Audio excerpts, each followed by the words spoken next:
Hi friends, నేను మీ అశోక్ కులపతి. ప్రతి month మనం సోషల్ మీడియాలో మనకు సపోర్ట్ చేసే వాళ్ళ దగ్గరికి వెళ్ళి కలిసి వాళ్ళ దగ్గర నుంచి ఫీడ్బ్యాక్ తీసుకుంటున్నాం. మార్చ్ మంత్ మనకి బాగా సోషల్ మీడియాలో సపోర్ట్ చేసింది విజయ అండ్ ఫ్యామిలీ. సో వీళ్ళది అనుపాలెం వచ్చాను, వీళ్ళు కలిశాను. మా సిస్టర్ దగ్గర నుంచి ఫీడ్బ్యాక్ తీసుకున్నాం.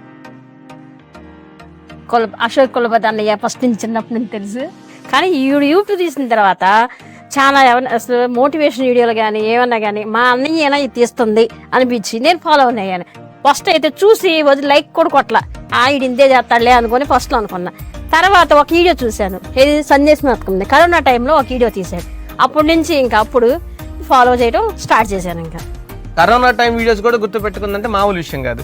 ఈ మధ్య కాలంలో రీసెంట్ టైమ్స్ లో ఏ వీడియో బాగా నచ్చింది, ఏది నీకు బాగా అనిపించింది? మోటివేషన్ ఇచ్చిన వీడియో ఏంటంటే నైట్ ఈ మధ్య మోసగాళ్ళు ఎక్కువయ్యారు కదా, వచ్చేపోయే వాళ్ళని ఆపి లిఫ్ట్ అని అడిగి మన దగ్గర ఉన్న బ్యాగ్స్ అని గోల్డ్ కానీ డబ్బులు కానీ తీసుకెళ్ళటం అట్లా, లేదా ఎవరైనా 4-3 ఉన్న కాడ లేడీస్ నన్ను ఇట్లా పట్టుకున్నాడని అట్లా జరుగుతున్నాయి కదా. అలాంటి మోసాలు మన కళ్ళకు కట్టినట్టు చూపించిన వీడియో మాత్రం నాకు బాగా నచ్చింది. ఏదో కామెడీ అనుకో చూసిన తర్వాత నవ్వాను, ప్లస్ దాంట్లో 2 ఉన్నాయి, కామెడీ ఉంది మళ్ళీ సందేశం కూడా ఉంది.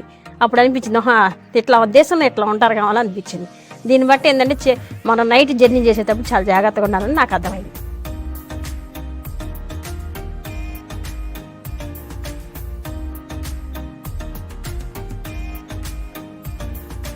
యాక్చువల్గా కాల్ చేశాను సిస్టర్కి. కాల్ చేసినప్పుడు బావగారిని ఉండమని చెప్పాను. ఆల్రెడీ డ్యూటీకి వెళ్ళిపోయాడంట. తప్పనిసరి బావ డ్యూటీ నుంచి 3 days తర్వాత వస్తాడంట. అప్పుడు దాకా నేను వెయిట్ చేయాలని చెప్పి రిక్వెస్ట్ చేసి ఫోన్ చేసి చెప్పి ఇలా ఇస్తున్నానని చెప్పి ఇస్తున్నాడు. సో దాని గురించి బావా సారీ.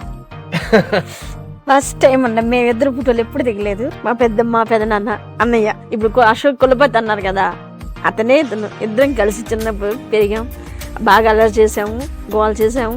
మా అన్నయ్య నాకు జీవితంలో గుర్తుండిపోయే మెమరీ, అసలు స్వీట్ మెమరీ, మాకు మంచి మెమరీ ఇచ్చాడు అనమాట. అదైతే మాటలు చెప్పలేంది. ఇంకా అంచెలంచెలుగా ఆడగలని నేను మనస్ఫూర్తిగా కోరుకున్నానన్న. మా సపోర్ట్ నీకు ఎప్పుడు ఉంటుందన్న.